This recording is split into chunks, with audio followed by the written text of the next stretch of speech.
So this was something that I was working on a couple months ago. And now, again, I'm putting the white highlights. And so this is oil, and then it goes down, but I don't want to, I'm just working on a table right now. But one of the things, again, that I like about this some of the last details is that once there's an oil base and then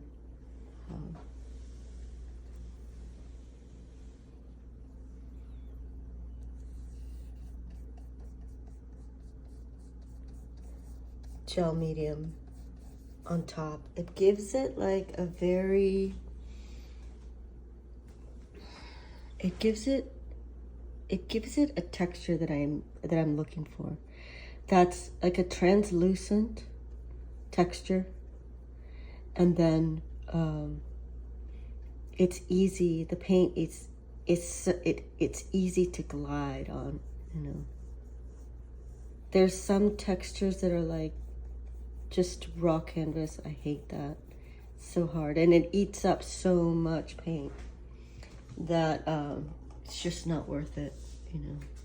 Where this is efficient in the sense that once the gel is on there, there's like a gloss. But I don't like to use some of the traditional glosses I have, like in art school, like Rabbit and different turpentines and plasters, and oh my gosh, egg tempera and wax, and I've done so much of it, almost all of it. But this this gel medium, just regular, is pretty good. I don't like the super high gloss, and I don't like the what is it, the hard varnishes and stuff. So this gives it a little bit of like right here, I did some details with the paint. And what I really like about this is that it keeps it like a creamy outer, but still maintains that high gloss, you know. This is Centaur, and this is like it's gonna be like a city back here, but she's actually has like a little bit of a city on her head. But see, these little accents that are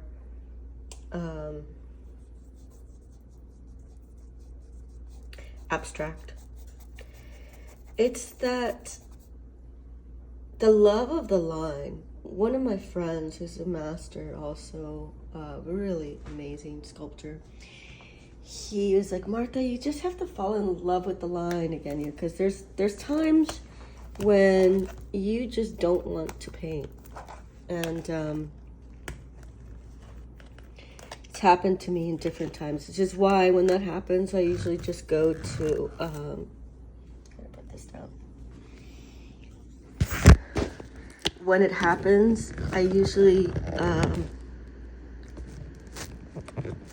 go to art and to music, or to writing books, or school, or whatever. Sorry, I seriously had to do that. This is kind of a weird thing. If I open it from here, the top doesn't go on, okay?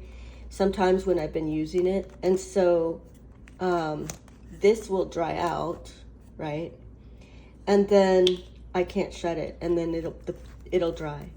But if I hit it from back here and cut it, this little tiny bit will dry out, and it'll preserve my tubes. I don't know how many tubes of paint I have that just dried up, just because the top no longer fits.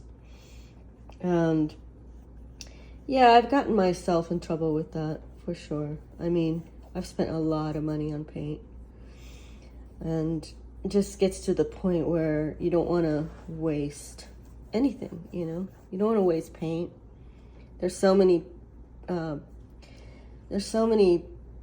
paintbrushes that I've wasted too, because you leave them out and they just dry up. And then once you dry it out, once it dries up, it's like dried up hair, you know, like it loses its elasticity. And then you have to paint with those, you have to paint with that split ends and all these different things, and it affects the texture of the paint. So there's all these little tricks that I do. For instance, I buy an entire thing of paintbrushes, but I'll only use one, and I'll use one and keep that one very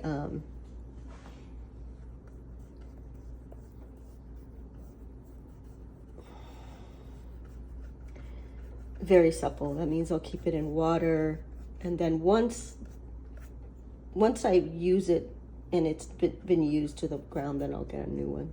It's just a way to preserve. But I've also am very particular with my brushes. And so this one here, if you can see, let me see if you can look at the detail. This is a flat brush, okay? It's flat because I can use the tiny little details, right? To make tiny, tiny, tiny little lines, which I like. But I also can use it, you know, as a map. And this is the only way that I've learned to do these little flat ones. There's one that's a little diagonal that's also really good. But I'm not interested in like having 100 brushes. Just like I wasn't interested in having the traditional palette, because I like to mix my, you know, so here, sometimes this will dry up if I don't paint, but because it's there, I'll use it, okay, and won't leave until it's used. And then, okay, this is just one. This is just one. See the little city back there? It's kind of hard to see, but once I flush it out, it's like pines or some sort of forest or some sort of city landscape, maybe a little bit of both. I do the centaurs, and I've done them for a long time. This is a horse that's following her. I like, you know, I like the centaurs, and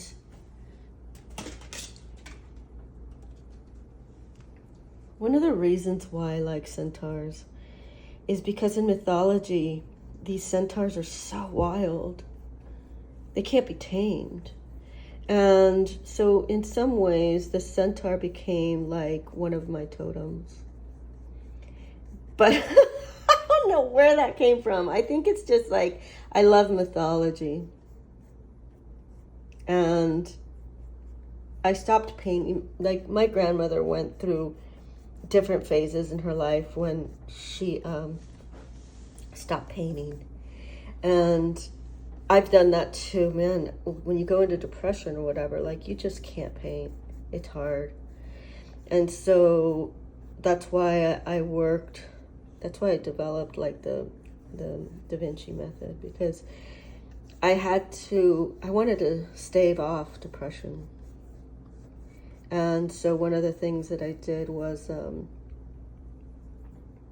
learned how to, like, if I couldn't get like my juices flowing with art, then I would do it with music. If not with music, then I would do it with painting, with books, writing books, or just hanging out with friends, or just going into cooking and like learning how to cook, you know, nutritious meals, or health, wellness, holistic health is a big one for me. Sciences, new sciences. But when I do get back into my painting, and I bring this like new perspective, Like for my grandmother, I know that when her friend, she had a lot of Mexican muralists that she befriended. Maybe not a lot, but she painted in the same circles as Frida Kahlo and Diego Rivera and Juan O'Gorman. When Juan O'Gorman, when he died, she went into depression. He was her friend, a true friend, and he really loved my grandma. And they had a kinship about painting and Mexican mural painting and, you know, a lot of things. So it was a hard blow for her. I think he committed suicide or something. It was hard for her.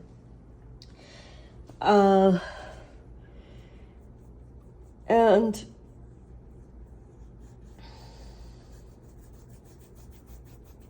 I remember her telling me that she was, you know, all her friends are dead. I was like, damn, that's harsh. It's really hard.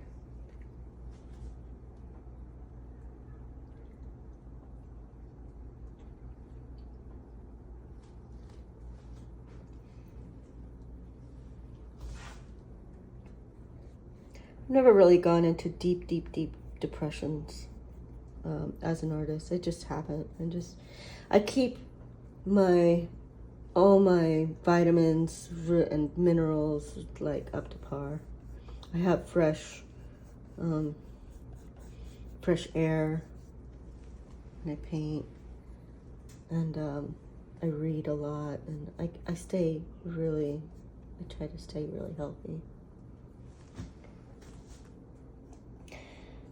And when I was in college, I used to walk and go get coffee at this coffee shop before coffee shops were even a thing. And there was this older gentleman who would come and sit with me. He was almost like an angel. And he said that a tortured soul can't create.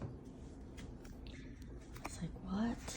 Like, he's telling me everything that was like opposite of art and artists, or what we perceive artists, you know, to be or to do. But he said, no, tortured artists, you know, tortured souls can't create. And that changed my entire life, actually. And I was like, you're right.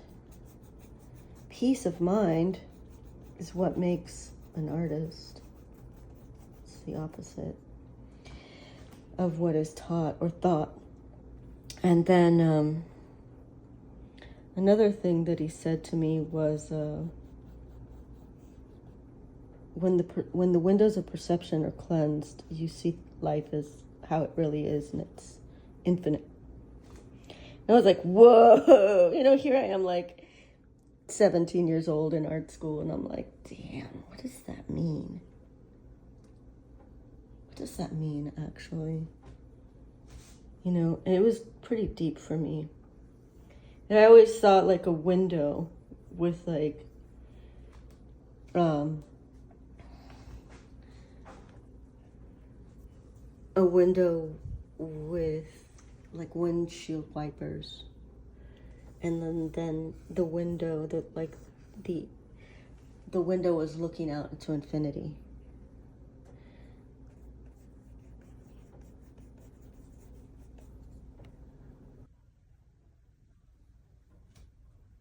Okay, I put this up on a wall now. I can see it better.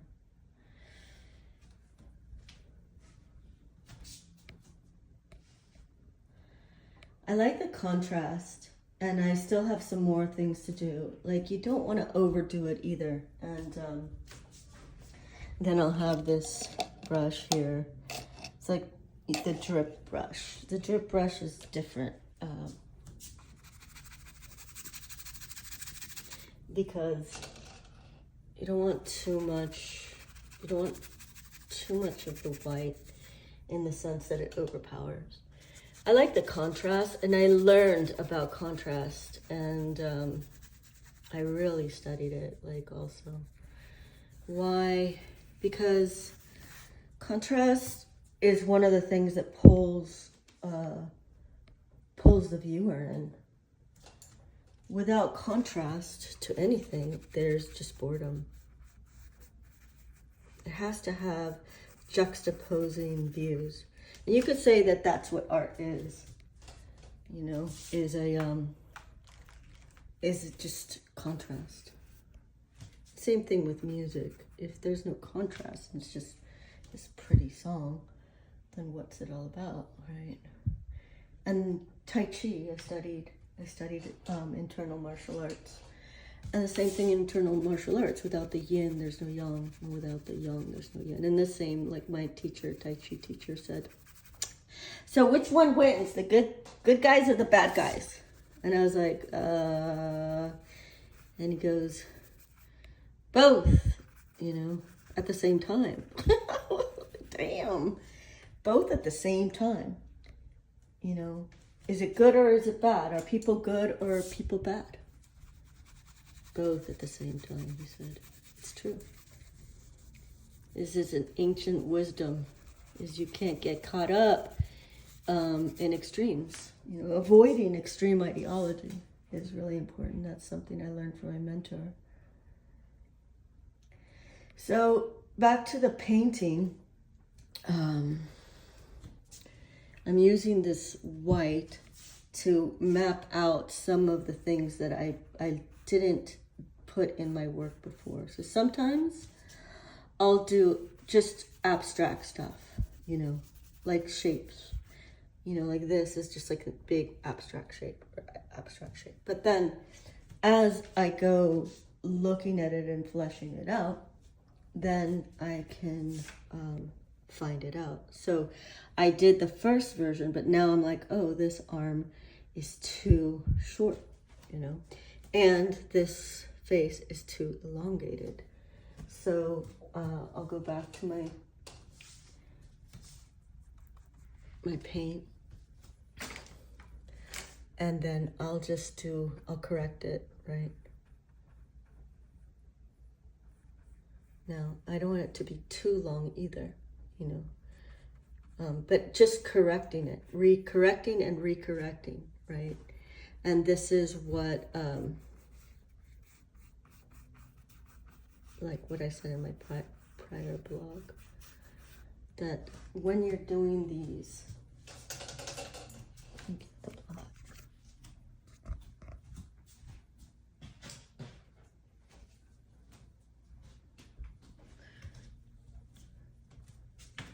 I'm not doing these vlogs in like a really pro way, sitting down and talking about my art and making it like pro perfect. Because right now, I just want people to see my process through my eyes. I'm not really interested in polishing things up right now. I will. I'll maybe have courses and on and on. But there's so much of that stuff. And a lot of those people, they don't even know what they're doing. I mean, they're not, they might be technically good, but they're sterile. There's a lot of sterile art.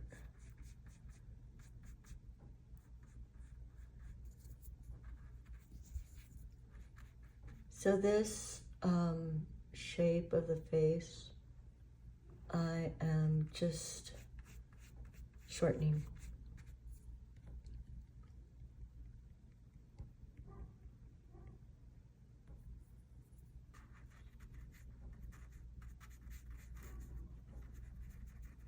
It's got a long way to go. This is just one, like, probably put another like 6 layers on this one. But it's the beginning. And I like it in the sense that it has this strong centaur with this horse structure. So it's like,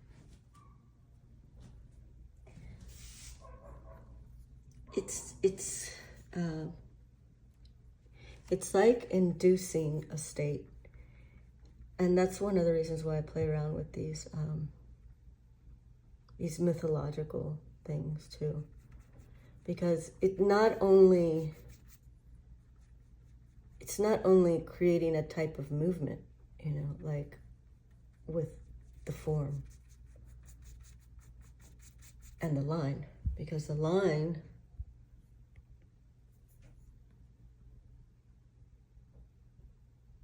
is inducing a type of how do you say it? A state, a mental state. It's very subtle. You might not even understand it if you're not aware of your different mental states. But it creates a state of it's almost a little bit hallucinogenic.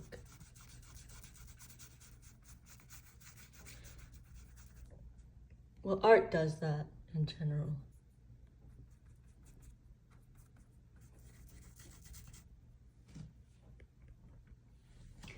And that hallucination, that lucid state brings you into a world that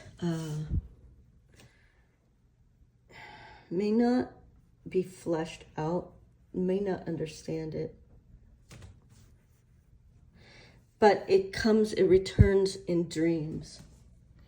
So I stopped painting for a while, and I was doing my art, a different type of art, and I was doing some of my publishing company and medical school and blah, blah, blah.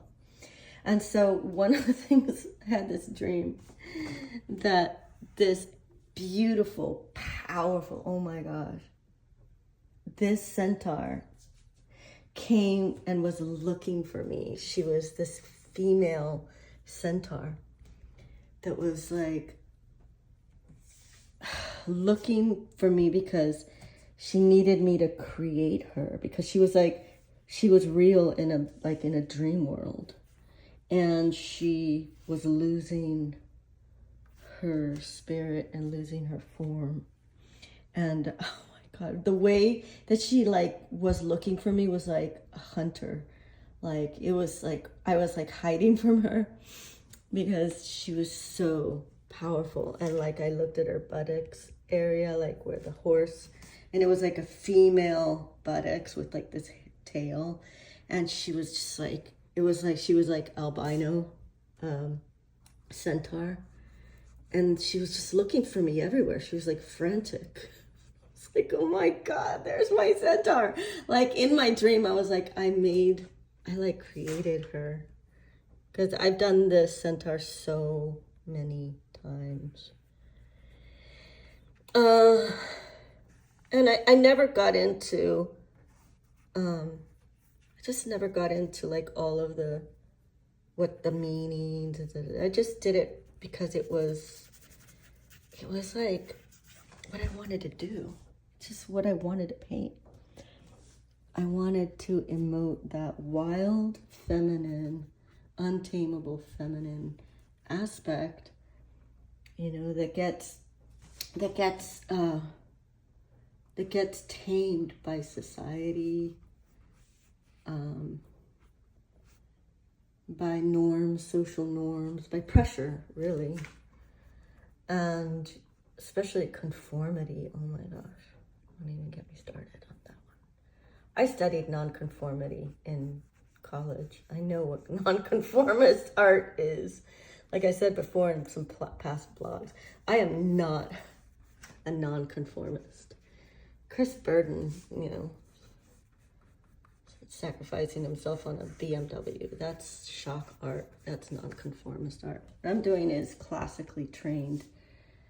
But I do have that wild aspect to my feminine nature. I don't like told what to do. I don't like to be, thrown under the bus. No one likes that. But if I know that something is good for me, if I respect the person, I'll listen to them, of course. I listened to my grandmother. And she was right. A lot of the stuff that she said was right and fruitful. But there's a lot of people that'll tell you things in this world that are not right. And there's a lot of people that will steer you wrong on purpose. I hate that shit. And it's like, you know that they're doing it, but you're like, okay, you're just like looking down at your wrist because you just can't wait to get away. Yeah, people will do that on purpose. You gotta be careful. Okay. I never trusted anybody that was like, why don't you just stop painting? Like, okay. Wow. That's really brutal. It's like, okay, I'll get right on that. Grandma was really smart with that. That's why she painted mountains, man. Because she did not like people telling her not to paint or what to paint. And she didn't really like people. I was always like doing figures. So I'm like, Grandma, what's wrong with you? Why don't you like people? I mean, she was very she wasn't a people person, but she was very learned, and so a lot of people liked to be around her.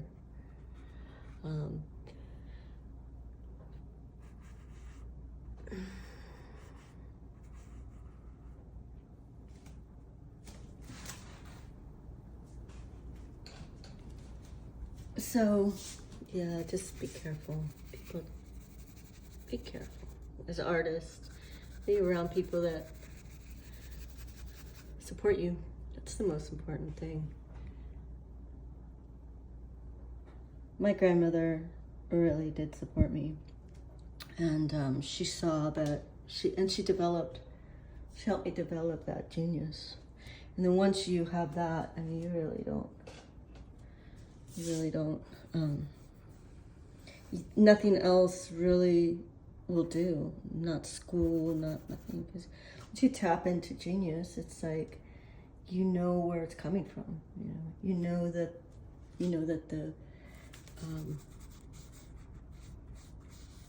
that society can sometimes try to damper that genius.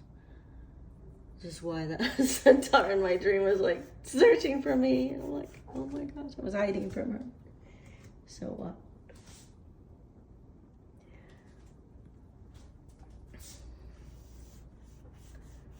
Celebrating mediocrity is, yeah, it's just not my thing. So then I learned, one of the things that I wanted to do was like, that I really wanted to do was like, I just want to do one painting a day. Like, if I could just have anything I wanted, why don't I wake up, I have a cappuccino or a tea, and I just paint whatever I want, and then sell it. And so I worked on that, like trying to manifest that for so long.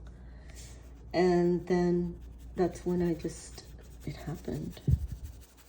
Like selling 350 paintings a year. And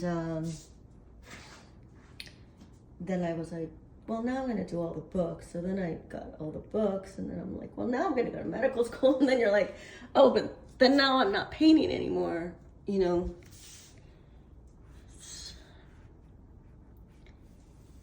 Knowledge should be there to increase creativity. And I know that from being an artist first. If I would have been like a doctor first and then into art, I would have been like, art? What do you need that for? There's no money in art. Why do you need that? But I was an artist first, so everything else just comes second. And everyone's like, oh, you're an artist now? Oh my God. They don't understand. Knowledge works, like when you get knowledge, your brain doesn't shrink. Your brain continues to grow. They're like, well, how can you put that much knowledge in your brain? It's because the brain doesn't shrink, man.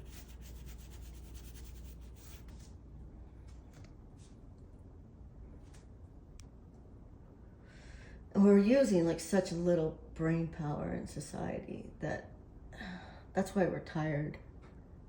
It's because we're not doing the right things. We're not learning enough. It's crazy. The brain, the body, like one of my Tai Chi teachers said too, if you want to lose weight, eat more and exercise more. People are like, what?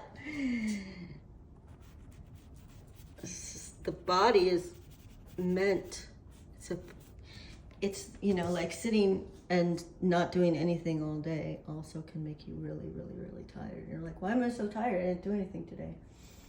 It's partially because the body has to move.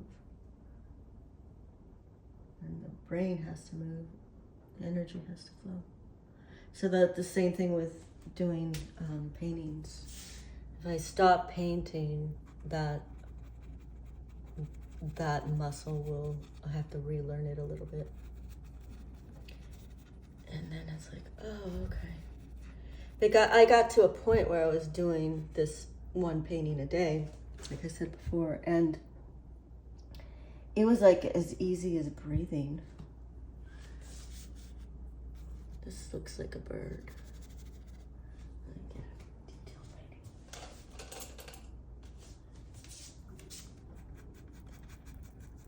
I painted this way for a long time also. This, see this like abstract thing right there?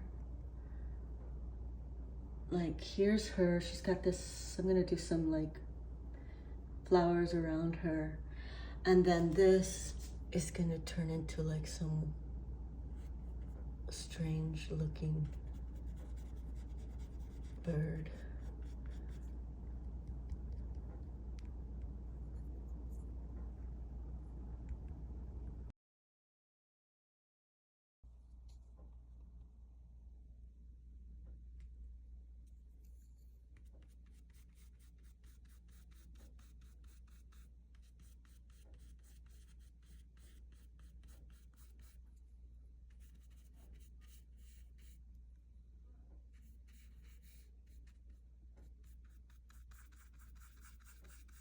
Anthropomorphizing. In a lot of ways, this is how I started painting these abstract shapes. I would see, and then I just started fleshing them out. Because I was a surrealist at first. For a long time, I was a surrealist. Surrealists work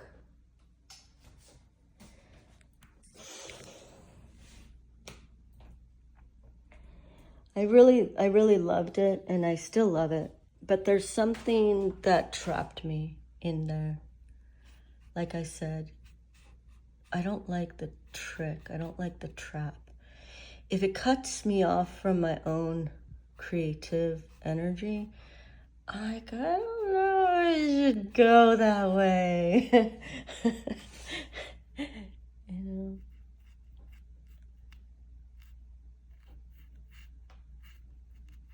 It's described, creativity is described as a type of magnetism. Now, when I'm more and more creative, people can feel it. Like people come out of the woodwork, hey, what are you doing? It's like they can feel the creativity. And there's times where I'm not creative and there's times where I am, but it's interesting that that it has a magnetism to it. That's cool. See, okay, now I'll tell you what I don't like about this. I don't like this right here because it's cutting in and he's too short right here. And then I don't like this right here. this empty space is bugging me because it cuts too deep in, right? And then these 2 points that are cutting in, is cutting its head off. So, and this line is cutting this. So the whole thing is not working for me. So I have to go back in with some of this,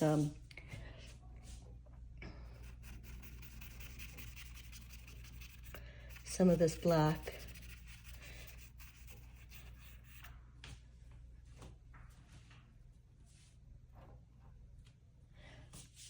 And then remove some of this white.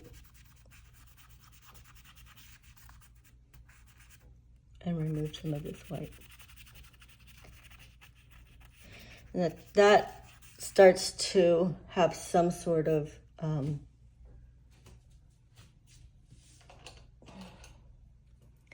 correction for me. And remember what I said maybe in my last vlog. Maybe you saw it, maybe you didn't. This art is just correction, correction, correction, correction, correction until you have something cool. And meanwhile, you're just having fun along the way. Right, so now it's starting to make me feel like a little better with this neck area. So now his neck is going to come here, legs down here, and this I'll tighten this face up a little bit. So now his head is not being choked off. See, this body is still a little short compared to her.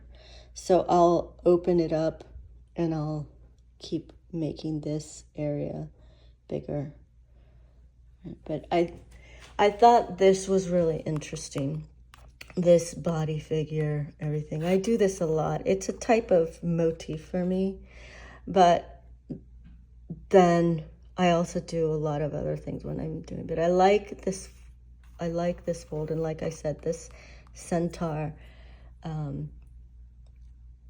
represents that wild, untamable, feminine nature that basically all of society wants to tame. So